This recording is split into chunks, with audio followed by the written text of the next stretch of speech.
The credit card statement arrived on a Tuesday morning that would change everything. Maya Rodriguez had been rushing through her usual routine, coffee in one hand, phone in the other, when she tore open the envelope from First National Bank. What she saw made her drop both items, sending her ceramic mug shattering across the kitchen tiles of her Fort Braxton military housing unit. Before we jump back in, tell us where you're tuning in from. And if this story touches you, make sure you're subscribed, because tomorrow I've saved something extra special for you. $17,432 in charges she had never made. Maya stared at the statement in disbelief, her hands trembling as she scanned line after line of expensive purchases. Bridal boutiques, catering companies, flower shops, venue rentals. Her sister Sophia's name appeared as an authorized user on transactions dating back 3 months, each charge methodically planned and executed while Maya had been none the wiser. The wedding was this Saturday. Maya sank into her kitchen chair, the statement trembling in her hands as the full scope of what had happened began to register. Sophia had been planning her dream wedding to Marcus Chen, the successful architect she'd been dating for 2 years, and apparently Maya had been unwittingly funding every extravagant detail. The charges painted a picture of elaborate deception. Renaissance Bridal Salon, $800 for what Maya assumed was Sophia's dress. Elegant Affairs Catering, $3,200 for a reception that Maya had been told would be a simple backyard ceremony. Moonlight Gardens venue, $4,000 for a location Maya didn't even recognize. The list went on, each entry representing another layer of betrayal by the sister she had trusted implicitly. Maya's mind raced back through recent conversations with Sophia, searching for signs she had missed. Her younger sister had been unusually evasive about wedding details, always changing the subject when Maya asked about costs or offered to help with planning. Now she understood why. Sophia hadn't needed her help because she had been stealing her financial support instead. The irony was devastating. Maya worked as a loan officer at First National Bank, the very institution that had issued the credit cards her sister had been fraudulently using. She spent her days helping military families manage their finances responsibly, counseling young soldiers on avoiding debt traps and building credit histories. Yet her own sister had been systematically destroying Maya's financial stability while she remained completely oblivious. Maya grabbed her phone and called First National's fraud department, her professional knowledge kicking in even as her personal world crumbled. The customer service representative, Jennifer, was sympathetic but thorough in her questioning. "Mrs. Rodriguez, I see you're listed as one of our employees. This must be particularly difficult for you," Jennifer said gently. "Can you confirm you did not authorize these charges or give permission for Sophia Rodriguez to make these purchases?" "Absolutely not," Maya replied, her voice steady despite the chaos in her mind. "I added her as an authorized user 2 years ago when she was in college and needed help with textbooks and emergency expenses. She was supposed to ask before making any purchases over $50. Jennifer walked her through the fraud protection process, explaining that the charges would be temporarily reversed while an investigation took place, but that Maya would need to provide documentation proving the unauthorized nature of the purchases. The conversation felt surreal. Maya was filing a fraud claim against her own sister, potentially subjecting Sophia to criminal charges just 4 days before her wedding. After hanging up, Maya sat in her quiet kitchen, surrounded by the debris of her broken morning routine. The coffee stain on her white uniform blouse would need immediate attention, but she couldn't bring herself to move. Her phone buzzed with a text message from Sophia, the timing so perfect it felt like mockery. "Can't wait to see everything on Saturday. It's going to be the most beautiful wedding ever. Love you, sis." Maya stared at the message, anger and heartbreak warring in her chest. Sophia's casual affection felt like salt in an open wound. How could someone who claimed to love her commit such a profound betrayal? How long had her sister been planning this elaborate theft? She walked to her bedroom and pulled out the small safe where she kept important documents. Inside, along with her marriage certificate and passport, was the credit card agreement she had signed when adding Sophia as an authorized user. The terms were clear. Authorized users were permitted to make purchases on behalf of the primary cardholder, but Maya distinctly remembered the conversation where she and Sophia had established spending limits and communication protocols. Maya photographed every page of the credit card statement, creating a digital record of the fraud that she could provide to both the bank's investigation team and potentially law enforcement. Each photo felt like gathering evidence against her own family, a task that went against everything she had been raised to believe about loyalty and protection of loved ones. The morning sun streamed through her bedroom window, illuminating dust motes like danced in the air like her scattered thoughts. Mai had always been the responsible one, the sister who kept her finances organized, her credit score pristine, her life carefully planned and managed. Sophia had been the free spirit, the creative one who lived in the moment and trusted that everything would work out somehow. Maya had always admired that quality in her younger sister, even covering for her occasionally when Sophia's spontaneity led to financial shortfalls. But this wasn't spontaneity. This was calculated theft, planned and executed over months, while Sophia had continued to accept Maya's emotional support, family dinners, and sisterly advice about her relationship with Marcus. The premeditation made everything worse, transforming what might have been a desperate mistake into something much darker. Maya's husband, David, wouldn't be home until evening.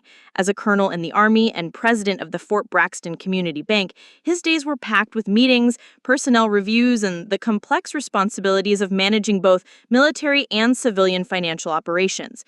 Maya usually appreciated his demanding schedule because it gave her quiet time to process difficult situations.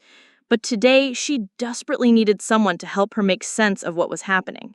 She decided to drive to the bank where she worked, hoping that being in her professional environment might help her think more clearly about next steps. The 10-minute drive through the base housing area was familiar and comforting, past identical houses where other military families were navigating their own morning routines, unaware that Maya's carefully constructed life was falling apart. First National Bank occupied a modern building at the heart of Fort Braxton's commercial district, serving both military personnel and civilian employees who worked on base. Maya had been promoted to senior loan officer 2 years earlier, a position that came with increased responsibility and access to advanced fraud detection systems. The irony of her situation wasn't lost on her as she badged into the building and walked past the fraud prevention posters that lined the lobby walls. Amanda was already at her desk reviewing loan applications for the day's appointments. Amanda had been Maya's closest friend at work since Maya's arrival at Fort Braxton 3 years earlier. Their desks were positioned near each other in the open-plan loan officer area, and they had developed an easy friendship based on mutual respect and shared experiences as military spouses navigating demanding careers. "You look like you've seen a ghost," Amanda said, looking up from her computer screen as Maya approached. "Everything okay?" Maya hesitated, uncertain how much to reveal about her personal crisis at work, but Amanda's genuine concern broke through her professional reserve, and she found herself pulling out her phone to show the credit card statement photos. "My sister has been using my credit cards to pay for her wedding without permission," Maya said quietly, glancing around to ensure their conversation remained private. $17,000 worth of charges I knew nothing about. Amanda's expression shifted from concern to professional alarm. As loan officers, they both understood the serious implications of credit card fraud, regardless of family relationships. Amanda pulled her chair closer to Maya's desk, creating a more private space for their conversation. "Maya, this is serious. You know you have to report this officially, right?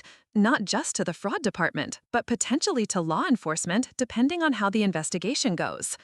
"I know," Maya replied, her voice barely above a whisper. "I called the fraud line this morning and started the process.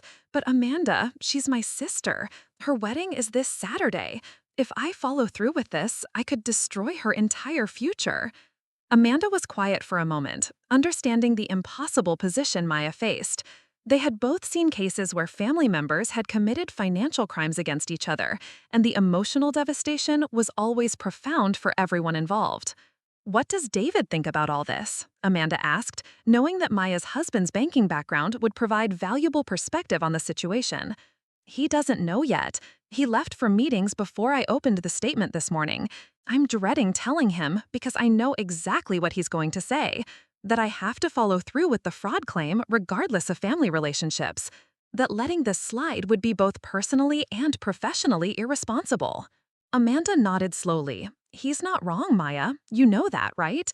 This isn't about being vindictive or unforgiving. It's about protecting yourself and maintaining the integrity of the system we work within every day. Maya understood the logic, but logic felt inadequate when faced with the prospect of potentially sending her sister to jail days before her wedding.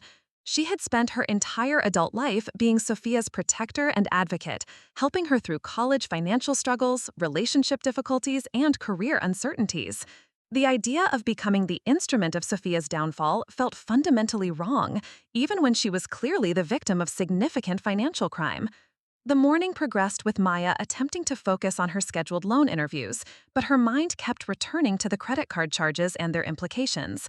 During her lunch break, she drove to Moonlight Gardens, the venue that had appeared on her statement with a $4,000 charge. She needed to see for herself what her money had purchased. Moonlight Gardens was located 15 minutes from the base, a sprawling event center with manicured lawns, fountain displays, and elegant reception halls. Maya parked in the visitor area and walked toward the main building, uncertain what she hoped to accomplish by being there. The venue was beautiful, far more elaborate than anything Sophia had described when discussing her wedding plans. Inside the main lobby, Maya approached the reception desk where a cheerful woman named Caroline was reviewing reservation books for weekend events. Maya explained that she was looking for information about the Rodriguez-Chen wedding scheduled for Saturday, identifying herself as the bride's sister. "Oh yes, the Rodriguez wedding," Caroline said, her face lighting up with professional enthusiasm. "Sophia has been such a pleasure to work with during the planning process. She has exquisite taste and a clear vision for her perfect day." Maya felt sick hearing Caroline's praise for Sophia's planning abilities, knowing that every decision had been made with stolen money. "Could you tell me about the package they selected? I'm trying to understand the scope of the celebration." Caroline pulled out a detailed contract folder, flipping through pages that outlined everything from table settings to floral arrangements. "They chose our premium package, which includes the grand ballroom for 200 guests, our 5-course dinner service, premium bar package, bridal suite access, and full coordination services. It's really one of our most comprehensive offerings." 200 guests. Maya had been told the wedding would be a small, intimate ceremony with family and close friends. The number of people Sophia had invited suggested a celebration far beyond anything Maya had imagined, funded entirely by money stolen from her accounts. "The final payment was processed just last week," Caroline continued, checking her computer screen. "Sophia mentioned she wanted everything settled early so she could focus on final preparations without financial stress." Maya thanked Caroline and left the venue, her mind reeling from the conversation. Sophia hadn't just stolen money for a simple wedding celebration. She had orchestrated an elaborate deception, creating a fantasy wedding funded by fraud while lying to Maya about every single detail. The level of planning and premeditation involved made the betrayal feel even more calculated and cruel. Driving back toward the base, Maya's phone rang with a call from an unknown local number. She answered cautiously, wondering if it might be related to the fraud investigation. "Is this Maya Rodriguez?" a woman's voice asked politely. "Yes, this is Maya." "This is Rebecca from Renaissance Bridal Salon. I'm calling because we've had some issues with the credit card payment for Sophia's dress alterations, and she asked us to contact you directly since you're the cardholder." Maya's heart sank further. Preparing and narrating this story took us a lot of time, so if you are enjoying it, subscribe to our channel. It means a lot to us. Now back to the story. Even now, Sophia was directing vendors to contact her for payment issues, treating Maya's stolen money as a normal funding source for wedding expenses. "What kind of issues are you having?" Maya asked, though she suspected she knew the answer. The card was declined for the final alteration payment of $300. Sophia said there might be a temporary hold on the account and asked if we could try running it again, or if you could call the bank to authorize the charge. Maya closed her eyes, realizing that the fraud alert she had triggered that morning was already affecting Sophia's ability to continue using her credit cards. "I'm sorry, but there won't be any more charges authorized on that card. There's been a mistake with the account." Rebecca sounded confused, but professional. "Should Sophia arrange alternative payment then? The dress is ready for pickup, but we do need the final payment before we can release it." "She'll need to handle payment herself," Maya said, ending the call with a mixture of satisfaction and sadness. The fraud protection was working, but it also meant Sophia would soon discover that her unlimited access to Maya's money had been cut off. Maya drove home slowly, taking the long route through the base's residential areas to give herself more time to process everything she had learned. The houses around her represented stable military families, people who faced challenges and uncertainties, but did so with honesty and mutual support. Her own family was supposed to provide that same foundation, but instead had become a source of betrayal and deception. At home, Maya spread the credit card statements across her dining room table and began creating a comprehensive list of every fraudulent charge. The process was methodical and painful, each line item representing another aspect of Sophia's deception. Bridal salon charges, catering deposits, venue payments, floral arrangements, photography services, even charges for a honeymoon booking that Maya hadn't known existed. The documentation process took over an hour, and when she was finished, Maya sat back and stared at the evidence she had compiled. $17,432 in unauthorized charges across 3 different credit cards. The amount was staggering, representing nearly 6 months of Maya's take-home pay, and pushing her credit utilization ratios to dangerous levels that could affect her credit score and future borrowing ability.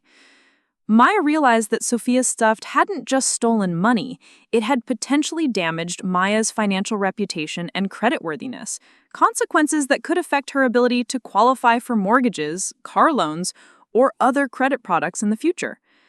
The professional implications were equally serious, since Maya's job required maintaining exemplary personal financial management as a condition of her security clearance and banking license. As the afternoon wore on, Maya found herself alternating between anger and heartbreak. Anger at Sophia's calculated betrayal, at the months of lies and manipulation that had made the theft possible. Heartbreak at the destruction of their sisterly relationship, and the realization that the person she had trusted most in the world had been willing to destroy her financial stability for a single day of celebration. Her phone buzzed with another text from Sophia. Having a few last-minute vendor issues, but nothing that can't be handled. Can't wait to see you Saturday. You're going to love everything we've planned. The casual tone of Sophia's message, combined with the reference to vendor issues that Maya now understood were related to the fraud alerts, made her feel nauseated. Sophia was still maintaining the pretense of normal sisterly communication while knowing exactly why vendors were having payment problems. Maya screenshotted Sophia's message and added it to her evidence file. Even Sophia's text messages were now potential evidence in a fraud case, a reality that felt surreal and devastating. The front door opened at 5:30, and Maya heard David's familiar footsteps in the entryway. Colonel David Rodriguez commanded respect both in his military role and his civilian banking position, but at home, he was simply her supportive husband who helped her navigate life's challenges with wisdom and perspective. Today, she desperately needed both his professional expertise and personal support. "How was your day?" David called out, hanging his keys on the hook by the door and walking toward the kitchen where Maya was attempting to prepare dinner. Maya turned to face him, and he immediately noticed her distressed expression. David was trained to read people and situations quickly, a skill that served him well in both military and banking environments. He crossed the kitchen and placed his hands on her shoulders, studying her face with concern. "What's wrong?" he asked directly, skipping past casual conversation to address the obvious crisis she was experiencing. Maya had rehearsed this conversation in her mind throughout the afternoon, but actually speaking the words proved more difficult than she had anticipated. "Sophia has been using my credit cards without permission to pay for her wedding. Over $17,000 in charges I never authorized." David's expression shifted immediately from concern to professional seriousness. As both a military officer and bank president, he understood the gravity of financial fraud and its potential consequences. He guided Maya to the kitchen table and sat across from her, ready to approach this as both husband and financial expert. "Show me everything," he said simply. Maya retrieved the credit card statements and her documentation from the dining room, spreading everything across the kitchen table for David's review. He studied each page carefully, his military training evident in the systematic way he analyzed the evidence. Maya watched his face as he processed the scope of Sophia's deception, seeing his expression grow increasingly serious as he understood the full extent of the theft. "This is substantial fraud, Maya. Sophisticated and premeditated. She's been systematically using your accounts for months while maintaining normal family relationships with you. This isn't a desperate mistake or momentary lapse in judgment. Maya nodded, having reached the same conclusion during her own analysis. I called the fraud department this morning and started the official process. The charges are temporarily suspended while they investigate. David continued reviewing the documentation, occasionally asking questions about specific charges or timeline details. His approach was thorough and professional, treating Maya's situation with the same attention he would give any significant fraud case at his bank. Maya, you understand that this has to be reported to law enforcement, right? The dollar amount involved, the duration of the fraud, the sophisticated nature of the scheme, all indicate serious criminal activity. This isn't something that can be resolved through family conversation or personal forgiveness. Maya had known David would reach that conclusion, but hearing him state it so definitively made her feel overwhelmed. David, she's my sister. Her wedding is this Saturday. If I press charges, I could destroy her entire life. David reached across the table and took her hand, his expression softening from professional to personal. Maya, she made the choice to destroy your financial life for her temporary benefit. You're not responsible for the consequences of her criminal actions. Your responsibility is to protect yourself and ensure this doesn't happen to other potential victims. The logic was sound, but the emotional reality felt impossible to navigate. Maya had spent her entire life being Sophia's protector and advocate. The idea of becoming the instrument of her sister's potential imprisonment felt fundamentally wrong, even when she was clearly the victim of significant crime. David stood and walked to their home office, returning with his laptop and a legal pad. Let's approach this systematically. We need to understand exactly what happened, document everything properly, and then decide on next steps based on facts rather than emotions. For the next 2 hours, Maya and David worked together to create a comprehensive analysis of Sophia's fraudulent activities. David's banking expertise helped identify patterns and techniques that Maya had missed, while his military background provided a framework for organizing evidence and developing response strategies. They discovered that Sophia had been remarkably sophisticated in her approach. Rather than making large, obvious purchases that might trigger fraud alerts, she had spread charges across multiple cards and vendors, creating a pattern that looked like normal wedding expenses rather than theft. She had also timed many purchases to coincide with periods when Maya was particularly busy at work, reducing the likelihood of immediate discovery. She researched your spending patterns and credit limits, David observed, pointing to a timeline they had created. Look how she kept individual charges below your normal monthly spending thresholds. This required planning and analysis of your financial behavior. The level of calculation involved in Sophia's scheme was both impressive and heartbreaking. Maya's sister hadn't just stolen money impulsively. She had studied Maya's financial habits, identified vulnerabilities, and exploited them systematically over months while maintaining normal family relationships.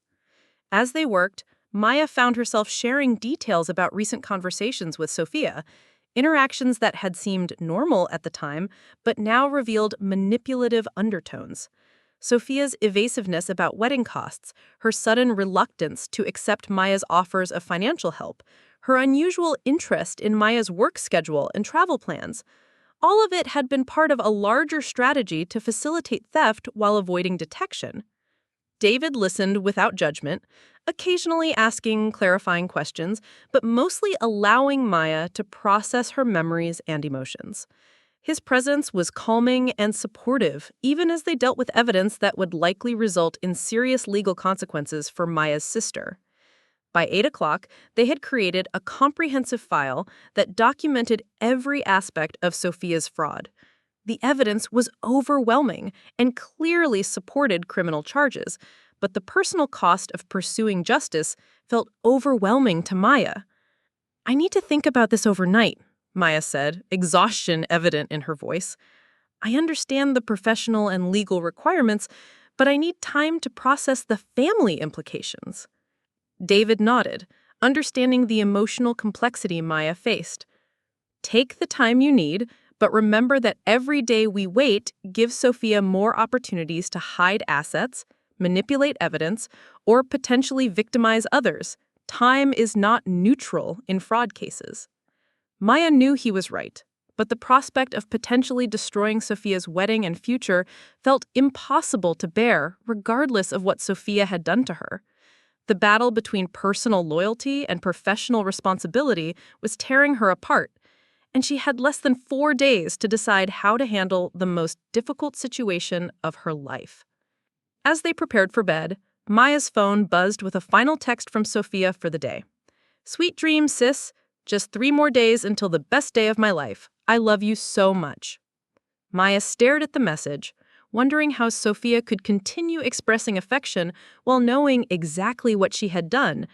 The casual cruelty of maintaining normal sisterly communication while committing significant financial crimes felt almost psychopathic in its calculated nature.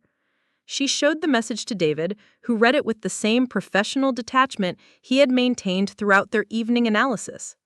"She's still maintaining the manipulation," he observed. "Even now, when she knows the fraud alerts are affecting her vendor payments, she's continuing the emotional manipulation designed to prevent you from taking action." Maya turned off her phone and placed it on her nightstand, unable to bear any more communication with Sophia that evening. Tomorrow would bring new challenges and decisions, but tonight she needed rest and time to process everything she had discovered about the person she trusted most in the world. As she lay in bed next to David, Maya found herself staring at the ceiling and wondering how many other details of her relationship with Sophia had been based on lies and manipulation. The credit card fraud was just what she had discovered. What other deceptions might exist that she hadn't yet uncovered? The questions multiplied in the darkness, each one representing another aspect of trust that would need to be examined and potentially discarded. Maya had always prided herself on being a good judge of character, especially within her own family.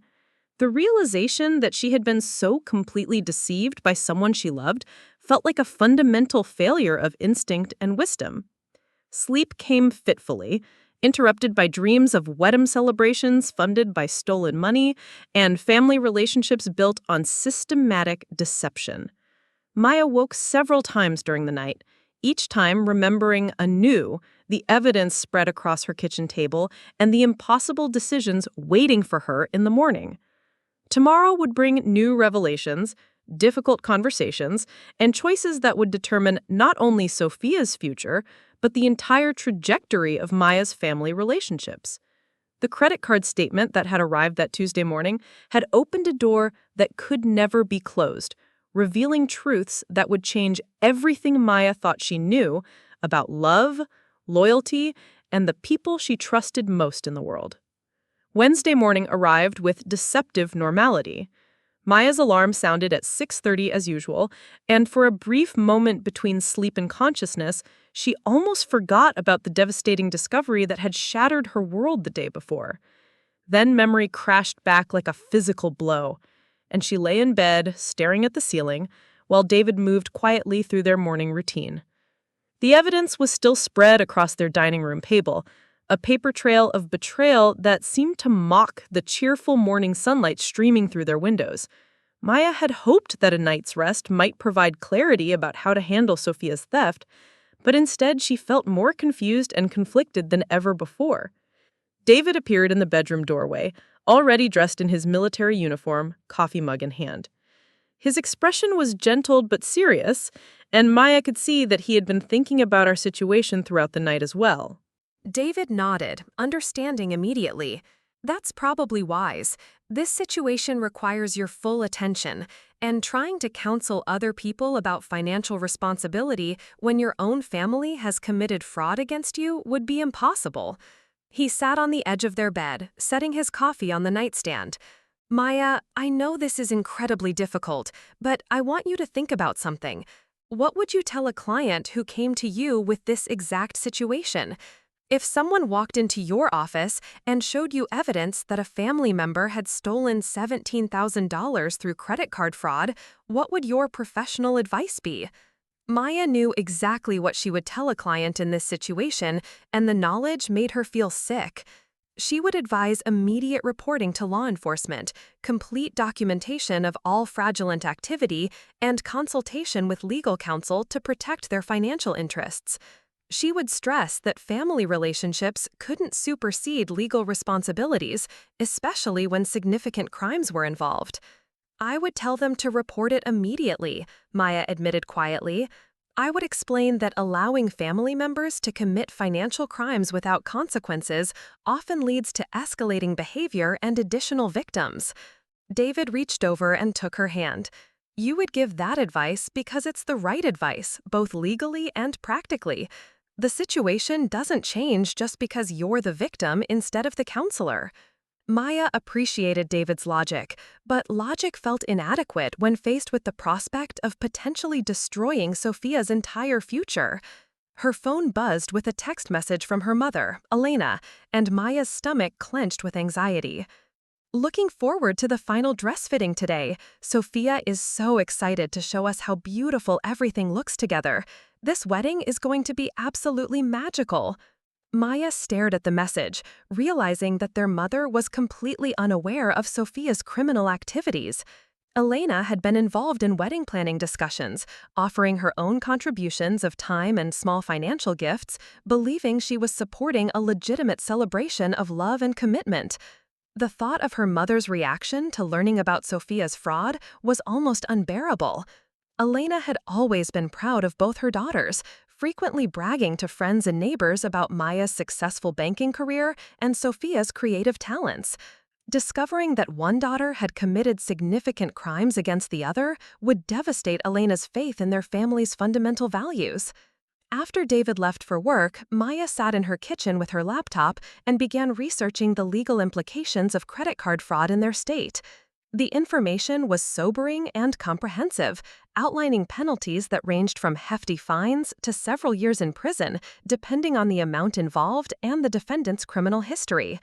Sophia had no prior criminal record, which would likely result in more lenient sentencing if the case went to trial. But even first-time offenders faced serious consequences for fraud exceeding $10,000. The federal implications were equally serious, since credit card fraud often crossed state lines and involved interstate commerce regulations. Maya found herself taking notes as if she were researching for a client, approaching Sophia's potential legal troubles with professional detachment that felt both necessary and heartbreaking. The sister who had once needed help with college applications and relationship advice was now facing the possibility of federal criminal charges based on evidence Maya had discovered and documented. Her phone rang at 10:30, displaying Sophia's name on the caller ID. Maya stared at the screen, her finger hovering over the answer button as she debated whether she was ready for direct conversation with her sister. Finally, curiosity and a desire to gauge Sophia's current state of mind convinced her to accept the call. Maya, thank goodness you answered. Sophia's voice was stressed and slightly panicked. I'm having the weirdest problems with vendors today. 3 different places are saying there are issues with the credit card payments, and I don't understand what's happening. Maya felt a grim satisfaction hearing the stress in Sophia's voice. The fraud alerts she had triggered were clearly disrupting Sophia's ability to continue using stolen money for last-minute wedding expenses. What kind of problems are they having? Maya asked, keeping her tone neutral and curious rather than accusatory. The florist says the card was declined for the final payment, and the photographer is asking for alternative payment for some additional prints we ordered. Even the bakery is calling about issues with the cake balance. I don't understand why everything is going wrong at once. Sophia's frustration was evident, but Maya also detected an undertone of fear that suggested her sister might be beginning to suspect that her theft had been discovered. The timing of multiple payment failures wasn't coincidental, and Sophia was intelligent enough to recognize patterns. Have you called the credit card company to ask about the problems? Maya asked, testing whether Sophia would admit to using Maya's accounts or continue maintaining her deception. I thought maybe you could call them, Sophia said, her voice becoming smaller and more uncertain. Since you're the primary cardholder and work in banking, they might take you more seriously than me. Maya felt her anger flare at Sophia's continued manipulation. Even now, when her theft was being exposed through payment failures, Sophia was trying to get Maya to actively facilitate her criminal activities by resolving the fraud alerts that were protecting Maya's accounts. Sophia, I think we need to have a conversation about those credit card charges. Can you meet me somewhere today? The silence that followed Maya's suggestion stretched for nearly 30 seconds. Maya could practically hear Sophia's mind racing, calculating how much Maya might know and what the safest response might be. I'm really busy with wedding preparations today, Sophia finally said, her voice tight with obvious anxiety. Maybe we could talk after the honeymoon, when things calm down. This can't wait until after your honeymoon, Sophia. We need to discuss this today. Another long silence, followed by what sounded like Sophia taking a shaky breath. Is something wrong, Maya? You sound upset about something. The pretense of innocence in Sophia's voice made Maya feel nauseated. Her sister was still attempting to maintain the charade of normal family relationships while knowing exactly why Maya was insisting on an immediate conversation. Meet me at Riverside Park at 2 o'clock today, Maya said firmly. Maya, I really don't have time for mysterious park meetings. If something is bothering you, can't we just discuss it over the phone? 2 o'clock, Sophia. Be there. Maya ended the call before Sophia could offer more excuses or diversions. The conversation had confirmed her suspicions about Sophia's awareness of the situation. Her sister knew that her theft was being exposed, but she was still attempting to manipulate Maya into resolving the problems rather than accepting responsibility for her crimes. The hours between the phone call and their planned meeting crawled by with agonizing slowness. Maya found herself alternating between anger at Sophia's continued deception and heartbreak over the destruction of their relationship. She rehearsed different approaches to their conversation, ranging from gentle confrontation designed to elicit confession and apology to direct accusation backed by overwhelming evidence. By 1:30, Maya had decided on a straightforward approach. She would present the evidence clearly and completely, giving Sophia an opportunity to explain her actions and potentially offer restitution. Depending on Sophia's response, Maya would decide whether to involve law enforcement immediately or allow her sister a brief period to arrange alternative payment for the fraudulent charges. Riverside Park was a popular recreation area located between the military base and the civilian community, featuring walking trails, picnic areas, and a small lake that attracted families and couples seeking peaceful outdoor spaces. Maya arrived early and chose a bench near the lakeshore, positioned where their conversation would be private but visible to other park visitors. Sophia arrived at 2:15, clearly reluctant and visibly anxious. She had always been expressive with her emotions, unable to hide stress or worry behind professional facades the way Maya had learned to do in her banking career. Today, Sophia looked like someone approaching an execution rather than a sisterly conversation. You look terrible, Maya observed as Sophia sat down on the bench, maintaining careful distance between them. I haven't been sleeping well with all the wedding stress, Sophia replied, but her eyes were darting around the park as if looking for escape routes. Maya, what's this about? I really do have a million things to handle before Saturday. Maya pulled out her phone and opened the folder where she had saved photos of the credit card statements. It's about this, Sophia. She held the phone screen toward her sister, displaying the first page of fraudulent charges. Sophia's face went completely white as she recognized the evidence, and Maya watched her sister's carefully constructed facade finally crumble. I can explain, Sophia whispered, her voice barely audible over the sound of wind through the trees surrounding the lake. Please do, Maya said, her tone controlled but filled with barely contained fury. Explain to me how you've been stealing from my credit cards for months while pretending to be a loving sister planning a simple wedding. Sophia began crying, but Maya noticed that the tears seemed calculated, timed to evoke sympathy rather than expressing genuine remorse. Throughout their lives, Sophia had used emotional displays to deflect consequences and manipulate forgiveness, and Maya was no longer willing to be swayed by theatrical performances. I never meant for it to go this far, Sophia said between sobs. It started with just one small charge when Marcus and I were looking at venues, and then everything kept getting more expensive than we planned. $17,000, Sophia. dozens of charges across 3 different credit cards over a period of months. This wasn't a small mistake that got out of hand. This was systematic theft. Maya swiped through the photos on her phone, displaying charge after charge while Sophia watched with growing despair. Renaissance Bridal Salon, elegant Affairs Catering, Moonlight Gardens venue, Paradise honeymoon travel. You've been living a complete fantasy funded by money stolen from me. I was going to pay you back, Sophia insisted, her tears now seeming more genuine as the full scope of her situation became clear. After the wedding, Marcus and I were going to get a loan to cover everything. You would have gotten every penny back. With what collateral, Sophia? What income? You quit your job 2 months ago to focus on wedding planning. Marcus makes decent money as an architect, but not enough to qualify for a $17,000 unsecured loan to repay theft. Maya's banking expertise made Sophia's promises of future repayment sound even more hollow and unrealistic. She understood credit qualifications, debt-to-income ratios, and the practical impossibilities of Sophia's proposed solution. "We would have figured it out," Sophia said desperately. "I just needed everything to be perfect for our wedding day. You have good credit and a stable income, so I thought borrowing from your carts temporarily wouldn't hurt anyone." The casual way Sophia described stealing thousands of dollars as borrowing temporarily revealed a fundamental disconnect from the reality of her actions. Maya realized that her sister genuinely didn't seem to understand the serious legal and financial implications of credit card fraud. "Sophia, this isn't borrowing. This is theft. Criminal theft that could result in felony charges and prison time. You didn't have permission to use my credit cards for any of these purchases, and you certainly didn't have permission to spend $17,000 on a wedding I was told would be a simple family celebration."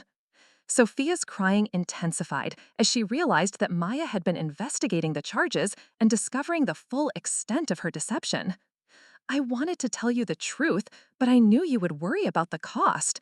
I thought if I could handle all the payments myself, you could just enjoy being part of our special day without stressing about money." "Handle the payments with money you stole from me." Maya stood up from the bench, finding it impossible to remain seated while processing the depth of Sophia's betrayal and the weakness of her justifications. "Maya, please," Sophia said, following her toward the water. "I know I made terrible mistakes, but I can fix this. I'll call off the honeymoon, return whatever I can, get a job immediately after the wedding. I'll do whatever it takes to pay you back." It's too late for that, Sophia. The damage is already done. You've destroyed my credit utilization ratios, potentially affected my credit score, and put my professional reputation at risk. Even if you could magically repay every penny tomorrow, the criminal activity has already occurred. Maya turned to face her sister directly, noting how small and frightened Sophia looked now that her theft had been fully exposed. "Do you have any idea what this could do to my career? I work in banking, Sophia.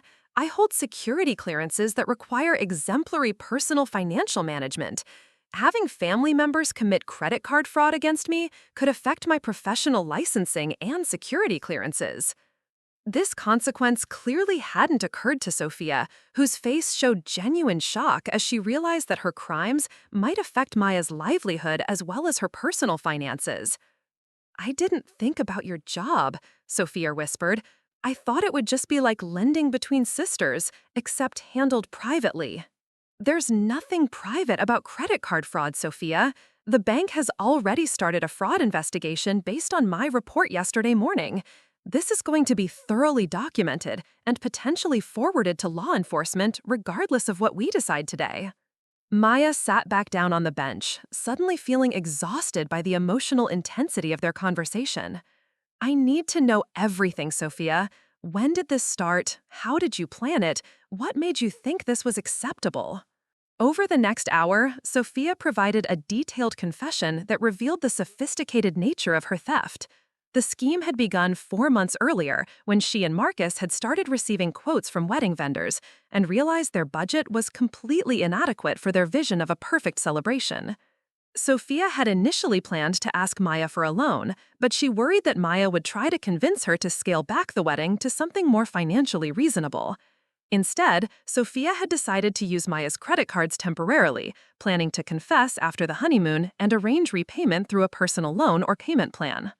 "I researched your spending patterns and credit limits," Sophia admitted, confirming David's analysis from the night before. "I made sure to keep individual charges below amounts that might trigger fraud alerts, and I spread purchases across different cards to avoid maxing out any single account." The level of premeditation involved in Sophia's approach was both impressive and deeply disturbing. Maya's sister hadn't made desperate, impulsive decisions during a financial crisis. She had systematically researched Maya's financial vulnerabilities and exploited them with careful planning and execution. "I told myself that it was just temporary and that you would understand once you saw how beautiful everything turned out. I convinced myself that the happiness you would feel seeing my perfect wedding would make up for the temporary inconvenience of the charges." Maya stared at her sister in disbelief. "Temporary inconvenience? Sophia, you stole $17,000 from me. That's not an inconvenience. That's a significant financial crime that could have destroyed my credit rating and professional reputation." As Sophia continued her confession, Maya began taking notes on her phone, documenting admissions that would be valuable evidence if the case proceeded to criminal prosecution. "What about Marcus?" Maya asked. "Does he know about the theft?" Sophia hesitated, and Maya could see her calculating whether honesty or continued deception might serve her better at this point. "He knows some of the payments came from credit cards, but I told him they were your cards and that you had agreed to help with wedding expenses." "So you've made Marcus an unwitting accomplice to fraud by lying to him about your authorization to use my accounts." "I never thought of it that way," Sophia said miserably. "I just wanted everything to be perfect for our wedding day. I wanted Marcus to have the celebration he deserved without worrying about money." Maya felt a stab of sympathy for Marcus, who was apparently completely unaware that his wedding was being funded through criminal activity. Like Maya, he had been deceived and manipulated by Sophia, though his consequences would be very different if the truth emerged publicly. "Sophia, do you understand that this could destroy Marcus's reputation as well? He's an architect who works with high-profile clients who value trust and integrity. If it comes out that his wedding was funded through fraud, even if he didn't know, it could damage his professional relationships." This consequence seemed to hit Sophia harder than the personal legal troubles she was facing. For the first time during their conversation, her tears appeared completely genuine and unmanipulated. "I never wanted to hurt Marcus," she whispered. "He's been so excited about our wedding, so proud that we were able to create everything we dreamed of. If he finds out what I've done, it will destroy him." Maya felt torn between sympathy for Marcus and frustration at Sophia's continued focus on managing perceptions rather than accepting responsibility for her actions. Even now, Sophia seemed more concerned about controlling how others viewed her crimes than addressing the harm she had caused. "Marcus is going to find out eventually, Sophia. When fraud investigations are conducted, all parties connected to the charges are interviewed. When law enforcement gets involved, everyone associated with the fraudulent purchases becomes part of the official record." The mention of law enforcement seemed to finally penetrate Sophia's denial about the seriousness of her situation. She stopped crying and looked directly at Maya with desperate intensity. "Maya, please don't involve the police. I know what I did was wrong, and I'll do whatever it takes to make it right, but please don't destroy my entire life over this. I'll pay back every penny, I'll get counseling, I'll do community service, whatever you think is appropriate. Just please handle this between us." Maya had been dreading this moment throughout their conversation. Sophia's plea for private resolution appealed to every instinct Maya had about family loyalty and protection, but she also understood that private resolution of serious crimes often enabled continued criminal behavior. "Sophia, the fraud investigation is already in progress through the bank. I can't just call them and say, 'Never mind, let's forget this happened.' There are protocols and legal requirements that have to be followed regardless of my personal preferences. But you could tell them you made a mistake, that you had actually given me permission to use the cards and just forgot about it." Maya stared at her sister in shock. Even now, facing the complete exposure of her crimes, Sophia was asking Maya to commit fraud herself by lying to investigators about the unauthorized nature of the charges. "You want me to lie to federal fraud investigators to cover up your crimes? Do you have any idea what that would do to my career and legal standing? Sophia's desperation was evident as she seemed to realize for the first time that her theft couldn't be resolved through family negotiation and emotional manipulation. I don't know what else to do, Maya. If this goes to the police, it will destroy everything. My marriage, Marcus's reputation, my relationship with our parents, everything. You should have thought about those consequences before you decided to steal $17,000 from me, Maya replied, her anger finally breaking through the controlled tone she had maintained throughout their conversation. Maya stood up from the bench and began gathering her belongings, preparing to leave. The conversation had provided the closure she needed to understand Sophia's actions and motivations, but it had also confirmed that her sister was still more focused on avoiding consequences than accepting responsibility. "Maya, wait," Sophia called out as Maya started walking toward the parking area. "What happens now? What are you going to do?" Maya paused and turned back to face her sister one final time. "I'm going home to finish documenting everything for the fraud investigators.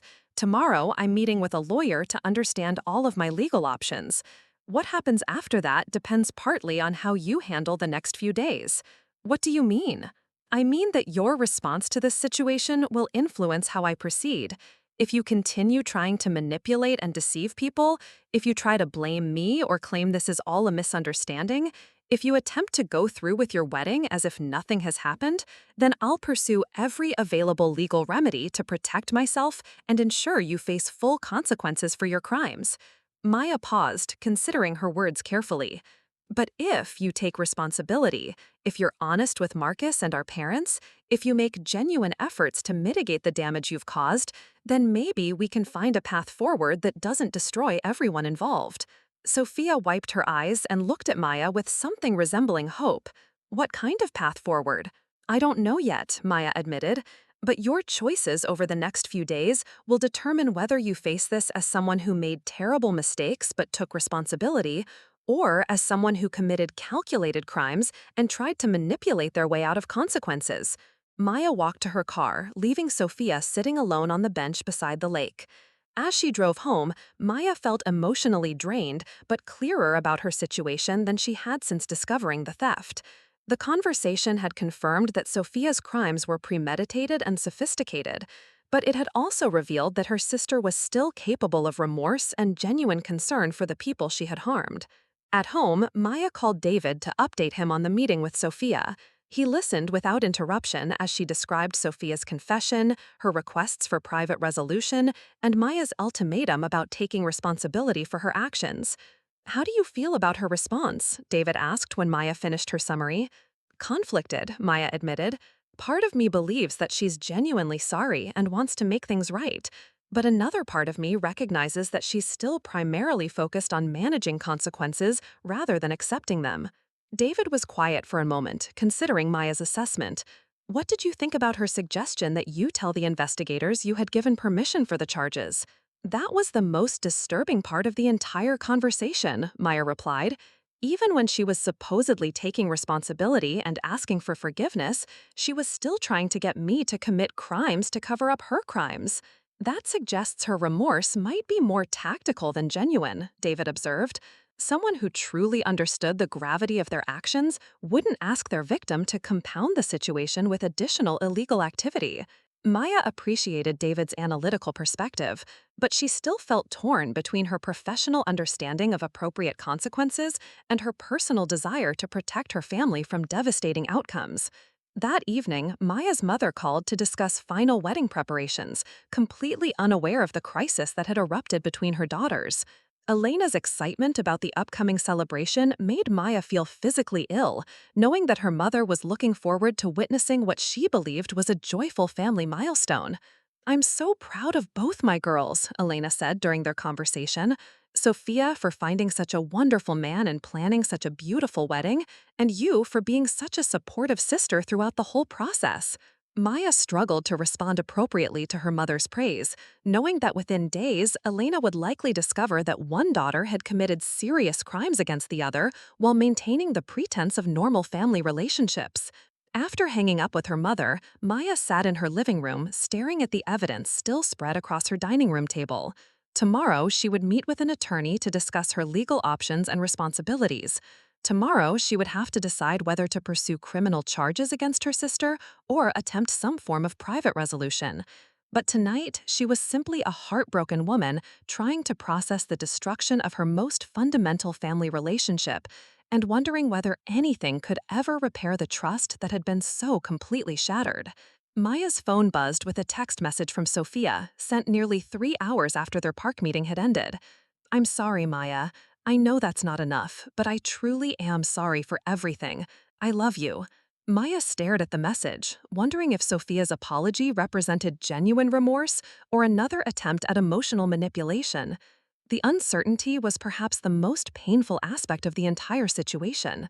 She could no longer trust her instincts about her sister's motivations or sincerity, leaving her unable to distinguish between authentic emotion and calculated performance. She decided not to respond to Sophia's text message. Words had lost their meaning in their relationship, replaced by the harsh reality of documented financial crimes and legal consequences that no amount of apology could undo. Thursday morning would bring new challenges and decisions, but Maya knew that regardless of what path she chose moving forward, her relationship with Sophia would never recover its former innocence and trust.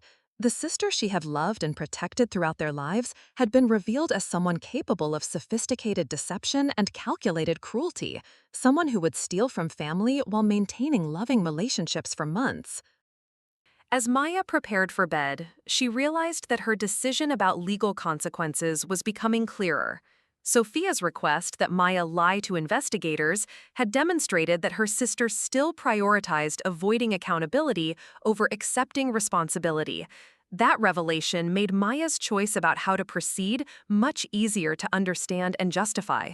Tomorrow, she would take the steps necessary to protect herself legally and financially, regardless of the personal cost to her family relationships. Sophia had made her choices over months of calculated theft. Now Maya would make hers based on principle, protection, and the recognition that some betrayals were too profound to be resolved through private forgiveness alone. Thursday morning arrived gray and overcast, with storm clouds gathering on the horizon that seemed to mirror Maya's internal state. She had slept poorly, waking repeatedly throughout the night as her mind cycled through possible scenarios for handling Sophia's theft. Each potential course of action carried devastating consequences for different people she cared about, and the weight of making the right decision felt crushing. David had left early for a mandatory briefing at base headquarters, but not before placing a reassuring hand on Maya's shoulder as she sat at their kitchen table surrounded by legal documents and printouts of fraud regulations she had researched during her sleepless hours. "Whatever you decide today, I'll support you completely," he had said simply. "Trust your instincts, Maya. You've never steered us wrong before." Maya appreciated his confidence in her judgment, but she felt far from certain about her instincts. The sister she thought she knew intimately had been revealed as someone capable of sophisticated deception and manipulation. If she had been so completely wrong about Sophia's character, how could she trust herself to make life-altering decisions about criminal prosecution and family loyalty? Her appointment with attorney Jennifer Walsh was scheduled for 10 o'clock at a law firm downtown that specialized in financial crimes and fraud cases. Maya had chosen Walsh based on recommendations from colleagues at the bank who had referred clients dealing with identity theft and credit fraud. Walsh's reputation for thorough preparation and strategic thinking made her exactly the kind of advocate Maya needed for navigating the complex intersection of family relationships and criminal law. Maya arrived at Walsh's office 15 minutes early, using the extra time to review her notes and organize her thoughts about what she hoped to accomplish during their consultation. The law firm occupied the top 2 floors of a sleek downtown building, with floor-to-ceiling windows offering panoramic views of the city that normally would have impressed Maya, but today felt irrelevant to her crisis. Jennifer Walsh was a woman in her early 50s with silver-streaked brown hair and the kind of direct, confident manner that inspired immediate trust. Her office was decorated with framed law degrees, professional awards, and photographs from what appeared to be successful case resolutions, creating an atmosphere of competence and achievement. "Ms. Rodriguez, please have a seat and tell me how I can help you today," Walsh said, gesturing toward a comfortable chair positioned across from her desk. Maya began by providing a comprehensive overview of Sophia's fraud, using the timeline and documentation she and David had created to present the facts systematically and chronologically. Walsh listened without interruption, occasionally taking notes or asking clarifying questions about specific charges or dates. When Maya finished her summary, Walsh leaned back in her chair and studied the evidence Maya had spread across her desk. "This is substantial fraud, Ms. Rodriguez. The dollar amount, the duration of the scheme, and the sophistication of the approach all suggest serious criminal activity that could result in felony charges." "What kind of penalties could my sister face if this goes to prosecution?" Maya asked, though she wasn't certain she wanted to hear the answer. Walsh pulled out a reference book and flipped through several pages before responding. "For first-time offenders in cases involving fraud between $10,000 and $20,000, sentencing typically ranges from probation with restitution to 18 months in federal prison, depending on the defendant's cooperation and the judge's assessment of flight risk and potential for rehabilitation." Maya felt her stomach clench at the mention of prison time. Despite everything Sophia had done, the image of her younger sister in federal custody was almost unbearable to contemplate. However, Walsh continued, there are several factors that could influence both prosecution decisions and potential sentencing: the family relationship between perpetrator and victim, the defendant's lack of criminal history, evidence of genuine remorse and cooperation, and willingness to make immediate restitution all work in her favor. "What about the impact on the victim? Does my preference about prosecution matter?" Walsh nodded, setting down her reference book and focusing directly on Maya. "Prosecutorial discretion takes victim impact and preferences into account, but it's not determinative. In cases involving significant dollar amounts and sophisticated schemes, prosecutors often pursue charges regardless of victim preferences because fraud tends to be a progressive crime. Offenders who successfully victimize family members often escalate to targeting others." This perspective hadn't occurred to Maya during her agonizing over Sophia's future. She had been focused on protecting her sister from consequences, but Walsh was suggesting that failure to pursue accountability might enable Sophia to victimize other people. "Has your sister attempted to make any restitution or taken steps to address the fraudulent charges?" Walsh asked. "She's promised to pay everything back, but she has no realistic means of doing so. She quit her job months ago to focus on wedding planning, and her fiancé's income alone wouldn't qualify them for the kind of unsecured loan that would be required." Walsh made additional notes, her expression thoughtful. "Empty promises of future restitution are common in these cases, Ms. Rodriguez. Defendants often make grand gestures about repayment while having no practical ability to follow through. What matters more is immediate action to mitigate damage and demonstrate genuine acceptance of responsibility." Maya described her conversation with Sophia at Riverside Park, including her sister's request that Maya lie to fraud investigators about having given permission for the charges. Walsh's eyebrows rose at this detail, and she made more extensive notes. "That request is particularly concerning because it suggests your sister still views the situation as manageable through deception rather than accountability. Someone who genuinely understood the gravity of their actions wouldn't ask their victim to commit additional crimes to provide cover." "What about the impact on the victim? Does my preference about prosecution matter?" Walsh nodded, setting down her reference book and focusing directly on Maya. "Prosecutorial discretion takes victim impact and preferences into account, but it's not determinative. In cases involving significant dollar amounts and sophisticated schemes, prosecutors often pursue charges regardless of victim preferences because fraud tends to be a progressive crime. Offenders who successfully victimize family members often escalate to targeting others." This perspective hadn't occurred to Maya during her agonizing over Sophia's future. She had been focused on protecting her sister from consequences, but Walsh was suggesting that failure to pursue accountability might enable Sophia to victimize other people. "Has your sister attempted to make any restitution or taken steps to address the fraudulent charges?" Walsh asked. "She's promised to pay everything back, but she has no realistic means of doing so. She quit her job months ago to focus on wedding planning, and her fiancé's income alone wouldn't qualify them for the kind of unsecured loan that would be required." Walsh made additional notes, her expression thoughtful. "Empty promises of future restitution are common in these cases, Ms. Rodriguez. Defendants often make grand gestures about repayment while having no practical ability to follow through. What matters more is immediate action to mitigate damage and demonstrate genuine acceptance of responsibility." Maya described her conversation with Sophia at Riverside Park, including her sister's request that Maya lie to fraud investigators about having given permission for the charges. Walsh's eyebrows rose at this detail, and she made more extensive notes. That request is particularly concerning because it suggests your sister still views the situation as manageable through deception rather than accountability. Someone who genuinely understood the gravity of their actions wouldn't ask their victim to commit additional crimes to provide cover. Walsh spent the next 30 minutes explaining Maya's legal options and the likely progression of events depending on which path she chose. If Maya decided to pursue full prosecution, the evidence would be forwarded to the district attorney's office, and criminal charges would likely be filed within weeks. If Maya preferred to attempt PRADA resolution, she could request that the bank's fraud investigation be suspended temporarily while she and Sophia worked out restitution arrangements, though this approach carried significant risks if Sophia failed to follow through on her promises. My professional recommendation is that you allow the fraud investigation to proceed normally, Walsh said as their consultation neared its end. The evidence is overwhelming, the dollar amount is substantial, and your sister's behavior suggests she doesn't fully understand the seriousness of her actions. Prosecution might be the wake-up call she needs to address whatever underlying issues led to this criminal behavior. Maya appreciated Walsh's straightforward assessment, but the recommendation felt devastating on a personal level.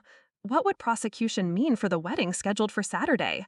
That depends on timing and your sister's response to learning about potential charges. If she's arrested before Saturday, the wedding would obviously be canceled. If charges are filed after the weekend, she might technically be able to proceed with the ceremony, though I doubt she'll be in any emotional state to celebrate once she understands her legal situation. Maya left Walsh's office with a clearer understanding of her options, but feeling more conflicted than ever about which path to choose. The drive back to Fort Braxton gave her time to process everything she had learned and consider how each decision would affect not just Sophia, but Marcus, their parents, and the extended family and friends who were planning to celebrate what they believed was a joyful occasion. At home, Maya found a voicemail from Detective Sarah Chen at the county sheriff's office. The fraud investigation had progressed to the point where criminal referral was being considered, and Detective Chen wanted to schedule an interview to discuss the case details and Maya's preferences about prosecution. Maya returned the call immediately, preferring to address official inquiries promptly rather than allowing them to complicate her decision-making process. Detective Chen was professional and empathetic, explaining that financial fraud cases involving family members were unfortunately common and always emotionally difficult for everyone involved.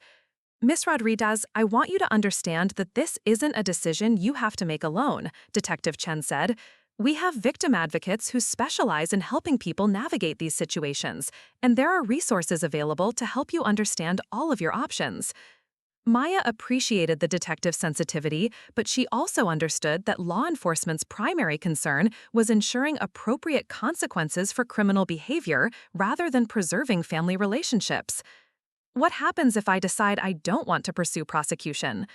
Honestly, with this dollar amount and the level of sophistication involved, prosecution would likely proceed regardless of your preferences. Your cooperation would make the case stronger, but we have sufficient evidence to pursue charges based on the bank's fraud investigation alone. This information was both relieving and terrifying. Maya wouldn't have to bear sole responsibility for deciding Sophia's fate, but she also couldn't protect her sister from consequences by simply refusing to cooperate with investigators. Detective Chen, if charges are filed, what's the timeline for arrest and arraignment? Based on the evidence I've reviewed, I'd expect charges to be filed by early next week, with arrest and initial court appearance following shortly after. We generally try to handle these cases promptly to minimize uncertainty for all parties involved. Maya realized that Sophia's wedding would likely proceed as scheduled, but her honeymoon and early married life would be overshadowed by impending criminal charges. The timing felt like cruel irony, allowing Sophia to experience her dream celebration before facing the consequences of how she had funded it. After ending her conversation with Detective Chen, Maya sat in her living room trying to process the reality that criminal prosecution was essentially inevitable. Her decision was no longer whether Sophia would face charges, but whether Maya would cooperate fully with the investigation or maintain some emotional distance from the legal proceedings. Her phone rang with a call from David, checking in during his lunch break to see how the attorney consultation had gone. Maya summarized her meeting with Walsh and her conversation with Detective Chen, explaining that criminal charges appeared likely regardless of her personal preferences. "How do you feel about that?" David asked, his voice carefully neutral. "Relieved, in a way," Maya admitted. "I've been torturing myself trying to decide between family loyalty and legal responsibility, but it sounds like the decision is being made for me based on the evidence and the seriousness of the crimes." "That's probably for the best," David said. "You shouldn't have to bear sole responsibility for consequences that Sophia created through her own choices." Maya appreciated David's perspective, but she still felt obligated to give Sophia one final opportunity to demonstrate genuine remorse and acceptance of responsibility. That afternoon, she decided to call her sister and inform her about the likely criminal charges, giving Sophia a chance to respond appropriately to news about her legal situation. Sophia answered on the first ring, her voice tense and clearly expecting bad news. "Maya, I've been thinking about our conversation yesterday, and I want you to know that I'm prepared to do whatever it takes to make this right." "What exactly are you prepared to do, Sophia?" "I've been making calls all morning about returning or canceling things that can still be canceled. The photographer agreed to provide just basic coverage instead of the premium package we ordered. The caterer is letting us switch to a simpler menu. I'm trying to reduce the total amount I owe you as much as possible." Maya felt a flicker of hope hearing about Sophia's efforts to reduce the fraudulent charges, but she also recognized that most of the major expenses, like venue rental and dress purchases, couldn't be reversed this close to the wedding date. "Sophia, I need to tell you something important. I met with an attorney this morning, and I also spoke with a detective who's handling the fraud investigation. Criminal charges are likely to be filed regardless of what you do to reduce the expenses." The silence that followed Maya's announcement stretched for nearly a minute. Maya could hear Sophia's breathing become rapid and shallow, and she wondered if her sister might be having a panic attack. "Criminal charges?" Sophia finally whispered. "Maya, you promised me yesterday that we could work this out between us if I took responsibility and tried to make things right." Maya felt a stab of guilt at Sophia's interpretation of their previous conversation, but she also realized that her sister was still focused on avoiding consequences rather than accepting them.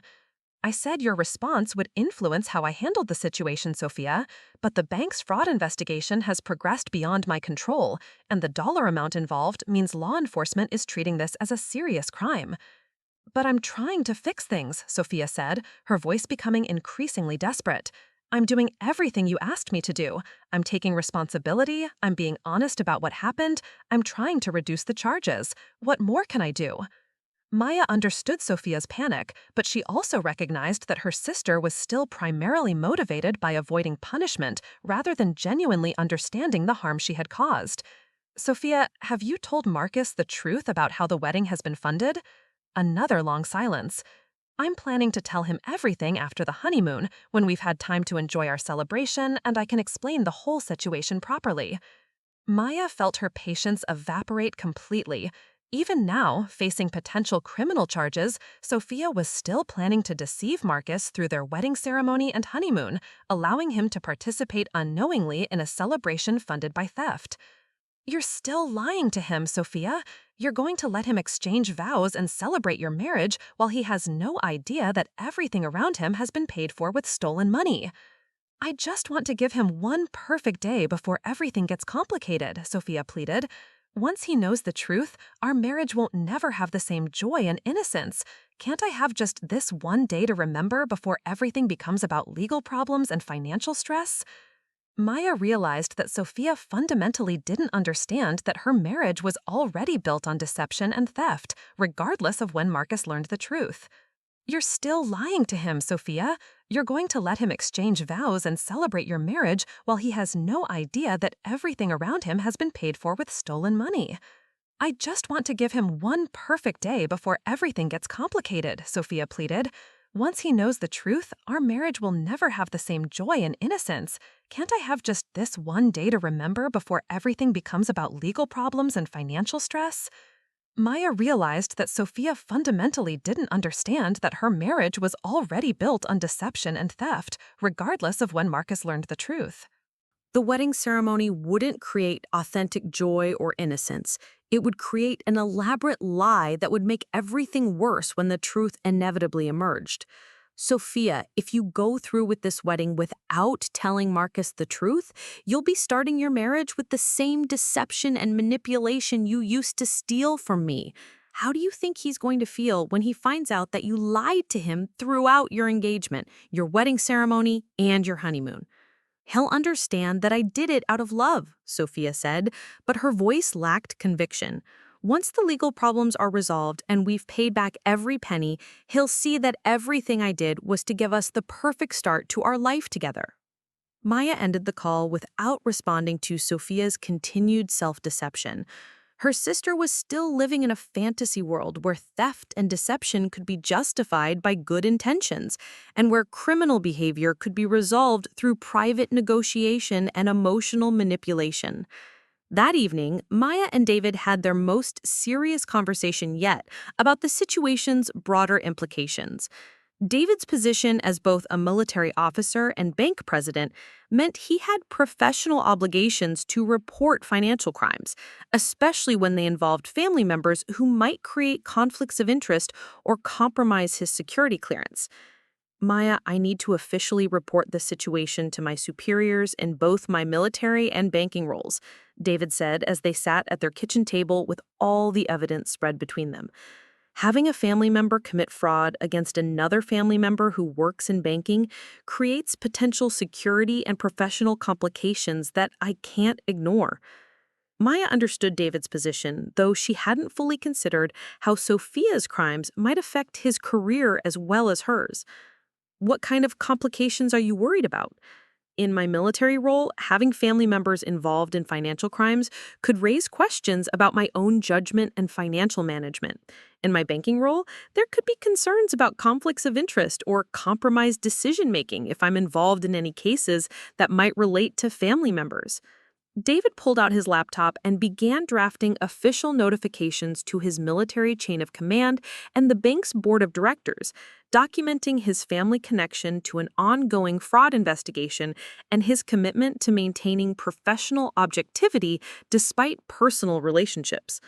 I'm not doing this to make things worse for Sophia, David explained as he worked on his reports. I'm doing this to protect both of our careers and ensure that we handle everything with complete transparency and accountability. Maya appreciated David's ethical approach, but she also realized that official notifications would likely accelerate the legal process and make private resolution completely impossible.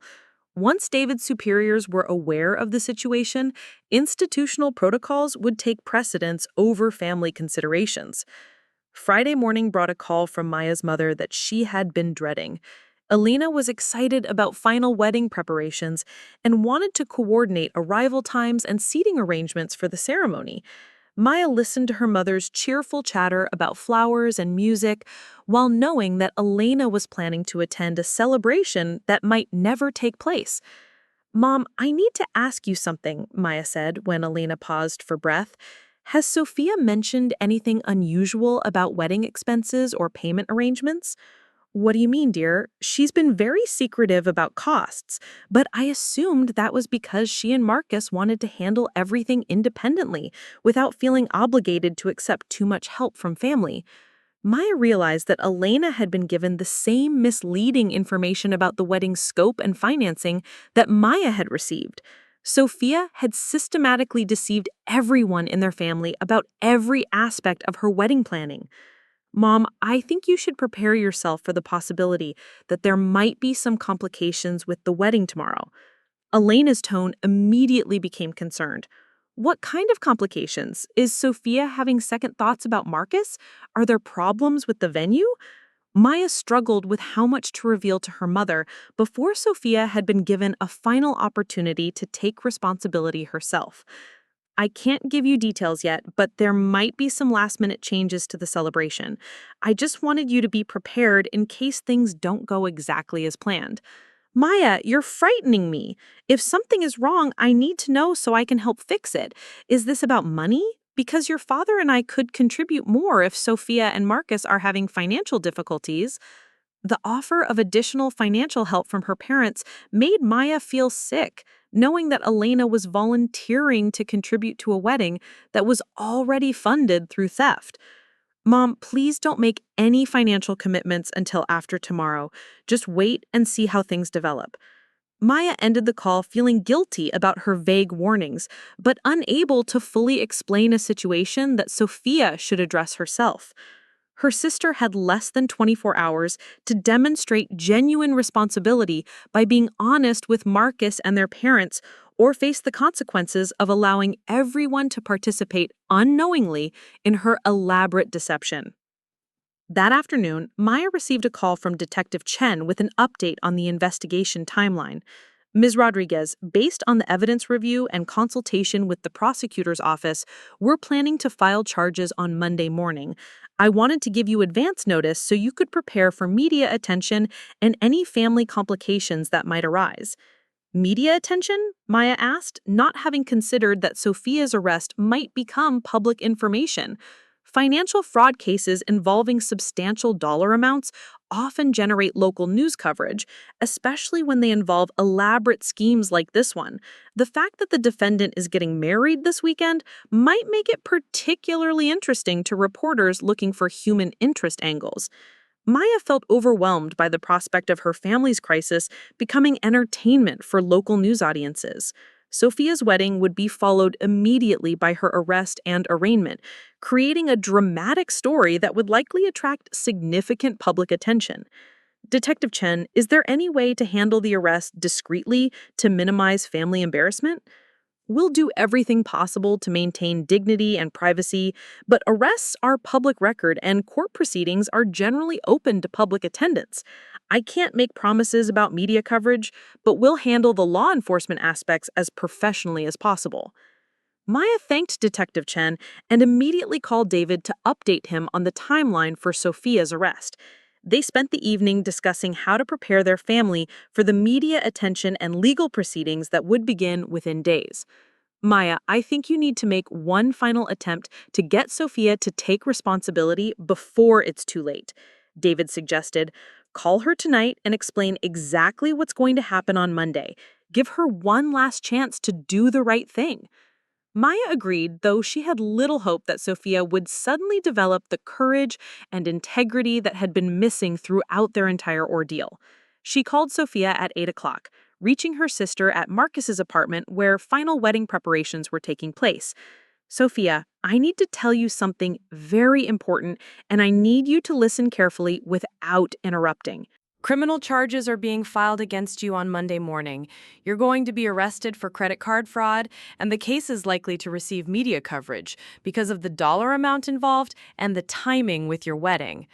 Maya heard Sophia gasp, followed by what sounded like Marcus asking what was wrong. Maya, you can't let them arrest me right after my wedding. Can't you delay this somehow?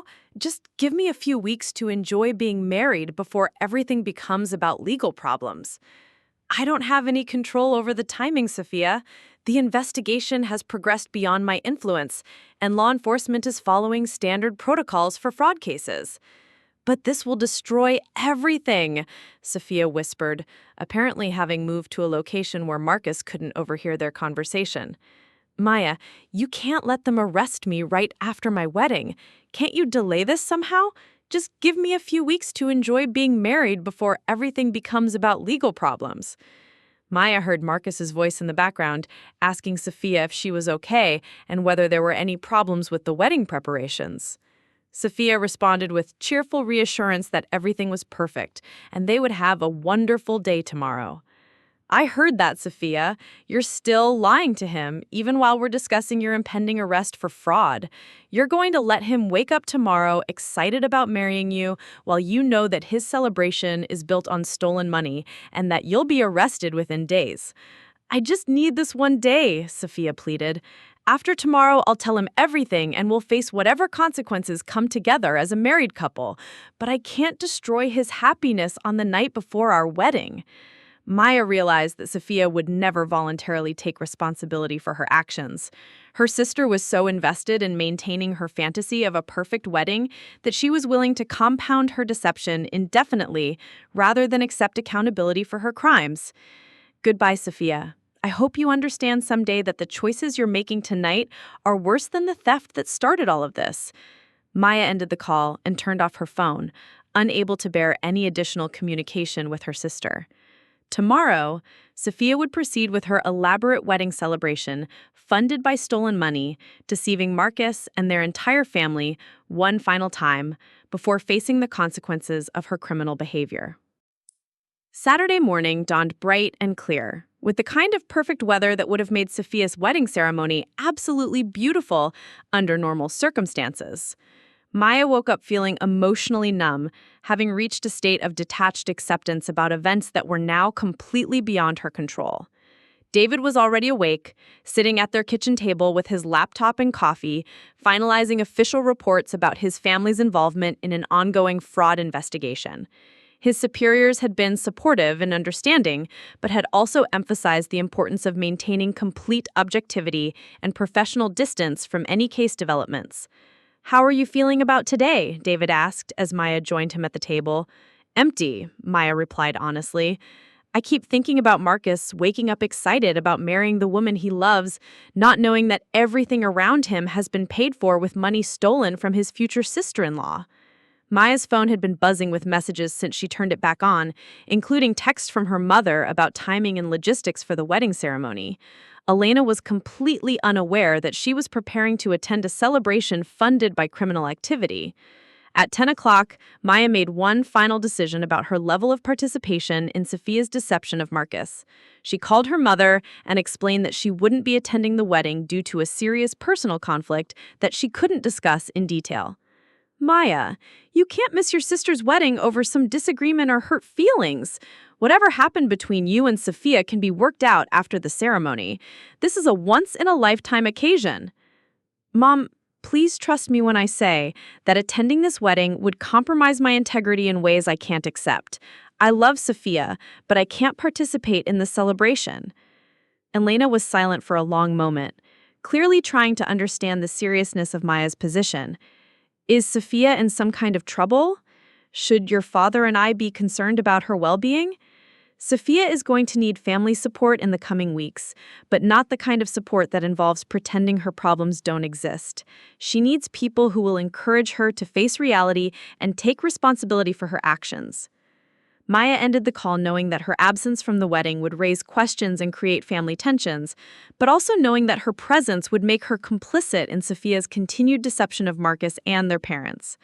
She spent Saturday afternoon creating a comprehensive timeline of events that she could provide to Detective Chen and the prosecutor's office, documenting everything from her initial discovery of the fraud through her final conversation with Sophia the night before her wedding. The process felt like writing an obituary for their sisterly relationship, formally recording the death of trust and love that once defined their family bond. David returned home from his military duties around 4 o'clock, having spent the day handling official notifications and consultations related to his family's involvement in an ongoing fraud investigation. His superiors had been supportive and understanding, but had also emphasized the importance of maintaining complete objectivity and professional distance from any case developments. "Have you heard anything from the wedding?" David asked as they prepared a quiet dinner together. "Mom texted that the ceremony was beautiful and everyone was asking where I was. I assume everything proceeded as planned, which means Marcus still doesn't know the truth about how his wedding was funded." Maya felt a mixture of sadness and anger thinking about Marcus celebrating his marriage while being completely unaware that his celebration is built on stolen money and that he'll be arrested within days. That evening, Maya and David sat on their back porch watching the sunset and discussing their expectations for the following week's legal proceedings. Detective Chen had warned them to expect media attention, family drama, and complex legal processes that could continue for months, depending on Sophia's response to the charges. "Do you regret how you handled any of this?" David asked as they watched the last rays of sunlight fade from the sky. Maya considered his question carefully. I regret that it came to this point, but I don't regret protecting myself legally and financially. Sophia made choices that created criminal liability, and I couldn't enable her deception indefinitely without compromising my own integrity and professional standing. Even though she's your sister? Especially because she's my sister, Maya replied. Family relationships should be based on honesty, trust, and mutual respect. Sophia violated all of those principles through her systematic theft and deception. Protecting her from consequences wouldn't restore our relationship or teach her to make better choices. Sunday passed quietly, with Maya and David preparing for the week ahead by organizing documents, reviewing legal procedures, and mentally preparing for the family crisis that would erupt once Sophia was arrested and charged with fraud. Maya's phone remained mostly silent, suggesting that Sophia and Marcus were either on their honeymoon or at least maintaining the pretense of normal newlywed celebration. Monday morning brought the reckoning that Maya had been simultaneously dreading and anticipating. Detective Chen called at 9 o'clock to confirm that charges had been filed and that Sophia would be arrested later that morning at Marcus's apartment. Miss Rodriguez, I want you to know that we're handling this as professionally and discreetly as possible, Detective Chen said. The arrest will be conducted calmly and privately, though we can't control what happens once the charges become public record. Maya thanked Detective Chen and spent the morning attempting to focus on work while knowing that Sophia's life was about to change irrevocably. Around 11:30, her phone rang with a call from an unknown number that she suspected might be related to the arrest. Maya, this is Marcus. I'm calling from the police station. They've arrested Sophia for credit card fraud, and she's asking for you. I don't understand what's happening. Can you please explain what's going on? Maya's heart broke hearing the confusion and panic in Marcus's voice. He sounded like someone whose entire reality had just collapsed without warning, which was exactly what had happened to him. Marcus, I'm sorry you're finding out this way. Sophia has been using my credit cards without permission to pay for wedding expenses. The fraud investigation led to criminal charges that I couldn't stop or control. What do you mean she was using your credit cards? I thought you had agreed to help with wedding expenses. Sophia told me you wanted to contribute to our celebration. Maya realized that Marcus had been deceived just as thoroughly as everyone else in their family. Sophia had manipulated him into believing her theft was actually authorized assistance from a generous sister. I never authorized any of those charges, Marcus. I discovered the fraud on Tuesday morning when my credit card statement arrived. Over $17,000 in unauthorized charges for wedding expenses I knew nothing about. Marcus was quiet for a long moment, apparently processing the implications of Maya's explanation. $17,000? Maya, I had no idea. Sophia told me you were helping with some expenses, but she never mentioned amounts like that. Marcus, I need you to understand that none of this is your fault. Sophia lied to everyone, including you.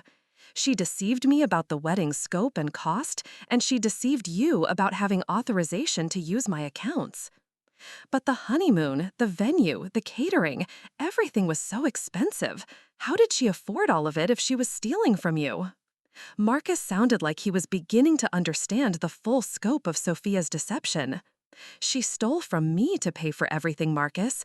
Your entire wedding was funded through credit card fraud that I knew nothing about until this week. Maya heard Marcus take a shaky breath, apparently overwhelmed by the realization that his dream wedding had been built on criminal activity. What happens now? What's going to happen to Sophia? She'll be arraigned tomorrow morning, and then the legal process will determine her sentence based on her cooperation and ability to make restitution. The charges are serious, Marcus. She could face significant fines and potentially prison time. Prison? Marcus's voice cracked. Maya, she's my wife. We've been married for 2 days. How can she go to prison for trying to give us a beautiful wedding? Maya understood Marcus's emotional turmoil, but she also needed him to understand that Sophia's crimes were serious and intentional, not desperate mistakes made out of love. Marcus, this wasn't a momentary lapse in judgment. Sophia planned and executed sophisticated theft over a period of months while maintaining normal family relationships with everyone she was deceiving. She told me that you knew about the charges and that you were happy to help us start our marriage with a perfect celebration, Marcus said, his voice becoming smaller as he realized how completely he had been manipulated. I found out about the theft on Tuesday morning, Marcus. Every conversation Sophia had with me about wedding planning was based on lies about costs, scope, and financing. She deceived both of us, just in different ways. Maya heard sounds in the background suggesting that Marcus was at the courthouse or police station, dealing with bail arrangements and legal procedures he had never expected to navigate. Maya, can you help us with bail money? I don't have access to that much cash on short notice. I can't provide bail money for someone who stole from me, Marcus. That would send completely the wrong message about accountability and consequences. But she's family, Marcus pleaded. She's my wife and your sister. Doesn't that obligation supersede the legal problems? Maya felt a familiar stab of guilt at Marcus's appeal to family loyalty, but she also recognized that providing bail would enable Sophia's continued avoidance of consequences. Marcus, family obligation works both ways. Sophia violated her obligations to me through systematic theft and deception. I can't enable her continued avoidance of accountability. The conversation ended with Maya promising to provide Marcus with referrals to criminal defense attorneys and victim services resources, but refusing to become financially involved in resolving legal problems that Sophia had created through her own criminal choices. That afternoon brought the media attention that Detective Chen had warned about. Local television stations picked up the story of a bride arrested for fraud 2 days after her wedding, and Maya's phone began ringing with calls from reporters seeking interviews and comments. Maya declined all media requests, referring reporters to official law enforcement statements and maintaining privacy about her personal perspective on the case. She had no desire to become a public figure in her sister's criminal proceedings, preferring to handle the situation with as much dignity and discretion as possible. The next few weeks blurred together in a succession of legal consultations, court appearances, and family conversations that ranged from supportive to hostile, depending on who understood the full scope of Sophia's criminal behavior. Elena initially blamed Maya for pursuing charges against her own sister, but gradually came to understand that Maya had been victimized by sophisticated theft that couldn't be resolved through family mediation. Sophia's arraignment proceeded as expected, with her entering a plea of not guilty despite overwhelming evidence of her criminal activity. Her defense attorney suggested that family relationships and good intentions might mitigate sentencing, but the prosecutor emphasized the premeditated nature of the fraud and the substantial dollar amount involved. Marcus filed for annulment of their marriage within a month of Sophia's arrest, citing fraud and misrepresentation as grounds for dissolving their union. The annulment proceedings revealed additional deceptions Sophia had perpetrated throughout their engagement, including lies about her employment status, financial contributions to their household, and even her motivations for marriage.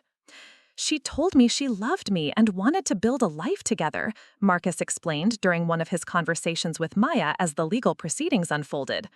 But the evidence suggests she viewed our marriage primarily as financial security that would help her manage the debt she was accumulating through theft. Maya felt profound sympathy for Marcus, who had been victimized by Sophia's deception just as thoroughly as she had been, but in ways that were more emotionally devastating. He had believed he was entering a loving partnership, only to discover that he had been manipulated and used for financial advantage. The financial restitution process proved complicated and lengthy, involving asset seizure, payment plans, and coordination between criminal court and civil recovery proceedings.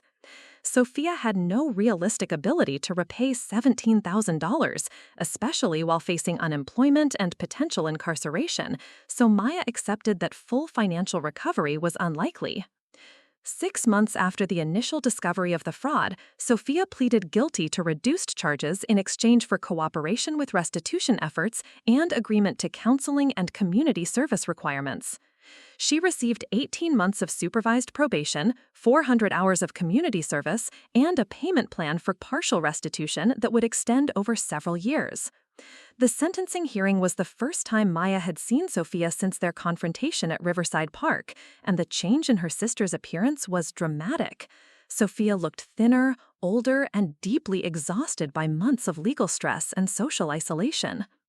When their eyes met across the courtroom, Maya felt a complex mixture of sadness, anger, and residual love that would probably never be fully resolved. Sophia's statement to the court included an apology to Maya and acknowledgement of the harm she had caused through her poor financial decisions and lack of communication with family members. Maya noticed that even in her formal apology, Sophia still couldn't fully characterize her actions as theft and criminal behavior, preferring euphemisms that minimized her culpability. After the sentencing, Sophia approached Maya in the courthouse hallway and asked if they could have a private conversation. Maya agreed to meet briefly, curious about what Sophia wanted to say now that the legal proceedings were concluded. "Maya, I know you probably can't forgive me right now, but I want you to know that I never intended for any of this to happen," Sophia said, her voice barely above a whisper. "I thought I could manage everything and pay you back without causing problems for anyone." Maya studied her sister's face, looking for signs of genuine understanding about her criminal behavior and its consequences. "Sophia, do you understand now that what you did was theft, not poor financial management or lack of communication?" Sophia hesitated, apparently still struggling to accept full responsibility for her actions. "I understand that I made serious mistakes that hurt people I love. I'm getting counseling to help me understand why I made such poor choices and how to handle financial stress more appropriately in the future." Maya realized that even after months of legal consequences and counseling, Sophia still couldn't fully acknowledge the criminal nature of her behavior. She was still framing theft as mistakes and poor choices rather than deliberate criminal activity that had victimized multiple people. "I hope the counseling helps you understand the difference between making mistakes and committing crimes, Sophia. Until you can acknowledge what you actually did, I don't think you can prevent yourself from doing similar things in the future." Maya walked away from their conversation feeling sad but not surprised by Sophia's continued inability to accept full responsibility. Some people were apparently incapable of genuine accountability, preferring comfortable self-deception to the painful work of acknowledging and changing destructive behavior patterns. 2 years later, Maya had rebuilt her financial stability and credit rating, but the process had required careful budgeting and additional income from freelance financial consulting work. Her career had ultimately benefited from her professional handling of a personal crisis, with colleagues and supervisors respecting her integrity and decision-making throughout the difficult situation. David's military and banking careers had continued without complications, with his superiors appreciating his transparency and ethical approach to potential conflicts of interest. Their marriage had been strengthened by navigating the crisis together, with mutual support and shared values helping them maintain perspective during emotionally challenging months. Maya occasionally received updates about Sophia through their mother, who maintained minimal contact with her younger daughter while respecting Maya's decision to end their relationship.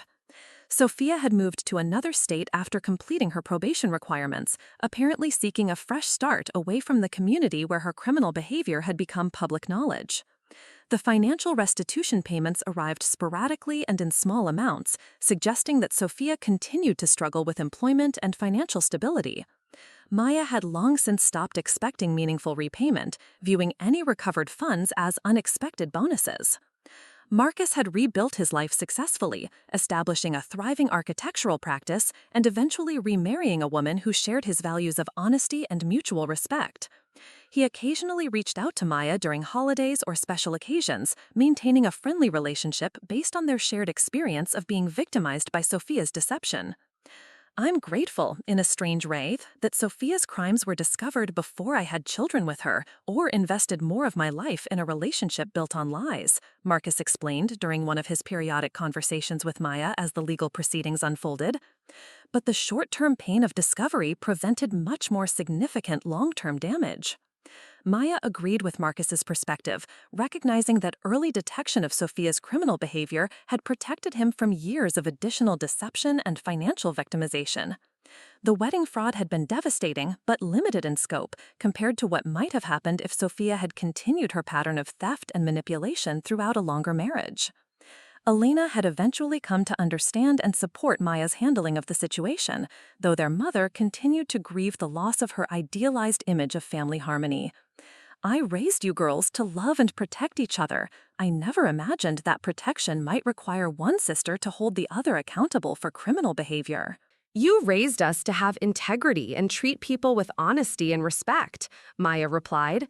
"I was following those values when I refused to enable Sophia's criminal behavior through private resolution that would have taught her that family relationships could be exploited without consequences." Maya's professional reputation had ultimately been enhanced rather than damaged by her ethical handling of personal financial crime. Colleagues and clients respected her integrity and appreciated her expertise in fraud prevention and detection, leading to promotions and increased responsibilities that might not have been possible without demonstrated competence in crisis management. The experience had taught Maya valuable lessons about trust, family loyalty, and the difference between supporting loved ones and enabling destructive behavior. She had learned that genuine love sometimes required accepting painful consequences rather than protecting people from accountability, and that short-term family harmony wasn't worth compromising fundamental values of honesty and integrity. 3 years after the wedding fraud discovery, Maya received an unexpected letter from Sophia, postmarked from a city 800 miles away. The letter contained a cashier's check for $500 and a note explaining that Sophia had finally found stable employment and wanted to demonstrate her commitment to financial restitution. Maya was surprised by the payment, which represented the largest single restitution amount she had received since Sophia's sentencing. The accompanying note was brief but seemed more mature and accountable than Sophia's previous communications. "Maya, I know this payment doesn't undo the harm I caused or restore our relationship, but I wanted you to know that I'm working steadily to repay the money I stole and to understand why I made such destructive choices. I don't expect forgiveness, but I hope someday you'll believe that I've learned to be a better person." Maya deposited the check but didn't respond to Sophia's letter. She appreciated evidence that her sister was finally taking concrete steps toward accountability and restitution, but she wasn't ready to resume communication or consider reconciliation. Trust, once shattered by systematic deception and criminal betrayal, couldn't be rebuilt through occasional payments and improved behavior. The letter did provide Maya with a sense of closure about her decision to pursue legal consequences rather than private resolution. Sophia's gradual acceptance of responsibility and commitment to restitution suggested that criminal prosecution had been necessary to motivate genuine change in her behavior and perspective.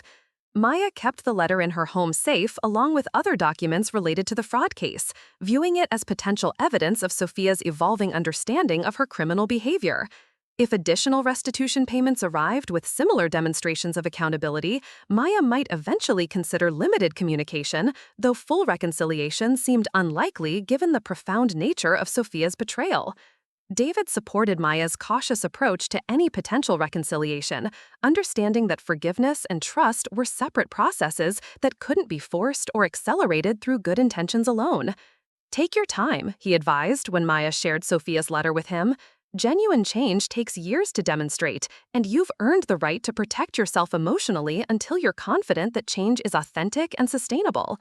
Maya felt grateful for David's patience and support throughout their ongoing navigation of her family crisis aftermath. His military training and banking expertise had provided valuable perspective on accountability, consequences, and the importance of maintaining integrity even when faced with emotionally difficult decisions. As the 4th anniversary of her discovery of Sophia's theft approached, Maya reflected on how the crisis had ultimately strengthened her character, clarified her values, and demonstrated her ability to make difficult decisions under extreme pressure. She had protected herself legally and financially while maintaining professional integrity and ethical standards that she could be proud of regardless of personal costs. The experience had also taught Maya about the difference between conditional and unconditional love. She had learned that healthy relationships required mutual respect, honesty, and accountability, and that unconditional love didn't mean accepting destructive behavior without consequences. True love sometimes required difficult choices that served long-term well-being rather than short-term comfort. Maya's story became a cautionary tale and educational example within her professional network, illustrating the importance of fraud prevention, early detection, and appropriate response to financial crimes regardless of family relationships. She occasionally spoke at banking conferences and fraud prevention seminars, sharing her experience to help other professionals understand the complex intersection of personal and professional responsibilities when family members commit financial crimes. The speaking engagements provided Maya with opportunities to help others navigate similar situations while processing her own experience through structured reflection and analysis. She found therapeutic value in transforming her personal crisis into educational content that might prevent others from experiencing similar victimization or help them respond more effectively when family financial crimes were discovered. Maya's relationship with her parents had ultimately been strengthened by their navigation of Sophia's criminal behavior and its aftermath. Elena and her father had learned to appreciate Maya's integrity and decision-making abilities while coming to understand that family loyalty sometimes required difficult choices rather than automatic protection from consequences. "I'm proud of how you handled everything," Elena told Maya during their 4th anniversary conversation about the wedding fraud discovery. "It took courage to do the right thing when the easy thing would have been to cover up Sophia's crimes and hope everything worked out somehow." Maya appreciated her mother's evolved perspective, recognizing that Elena had needed time to process the complexity of the situation and understand why private resolution hadn't been possible or appropriate. Family education about financial crimes and appropriate responses had been an unexpected benefit of their difficult experience. Looking ahead, Maya felt optimistic about her personal and professional future while remaining realistic about the permanent changes in her family relationships. She had built a life based on integrity, accountability, and mutual respect with people who shared her values, creating a foundation for happiness and success that didn't depend on reconciling with family members who couldn't or wouldn't maintain similar standards. The wedding fraud had been a devastating betrayal that had shattered Maya's faith and family relationships and forced her to navigate unprecedented personal and professional challenges. But it had also revealed her strength, clarified her priorities, and demonstrated her ability to maintain integrity under extreme pressure. The experience had ultimately made her a wiser, stronger, and more confident person who could face future challenges with self-knowledge and ethical clarity. Maya kept in touch with Marcus through occasional messages and holiday cards, maintaining a friendship based on their shared experience of surviving Sophia's deception and rebuilding their lives with greater wisdom and caution. Their ongoing communication served as a reminder that positive relationships could emerge from negative experiences when people chose accountability, healing, and growth rather than bitterness and blame. As Maya looked back on 4 years of recovery and reconstruction, she felt grateful for the painful lessons that had shaped her into someone capable of making difficult decisions guided by principle rather than emotion. The sister she had lost to criminal behavior and continued self-deception had been replaced by a deeper understanding of authentic love, healthy relationships, and the courage required to maintain integrity even when surrounded by pressure to compromise fundamental values. The credit card statement that had arrived on that Tuesday morning 4 years earlier had opened a door to discoveries that had changed everything Maya thought she knew about family, trust, and love. Walking through that door had been painful and costly, but it had ultimately led to a life built on authentic foundations rather than comfortable illusions. Maya's story demonstrated that sometimes protecting the people we love requires holding them accountable for their choices rather than shielding them from consequences. True family loyalty meant supporting each other's growth into better people, not enabling continued destructive behavior through misguided protection. The wedding that had been funded through theft had lasted exactly 2 days before reality destroyed the fantasy Sophia had created through criminal deception. The marriage that Maya and David had built on honesty, mutual respect, and shared values has grown stronger through 4 years of challenges and continued to provide a foundation for happiness and success that no external crisis could undermine. Up next, you've got 2 more standout stories right on your screen. If this one hit the mark, you won't want to pass these up. Just click and check them out.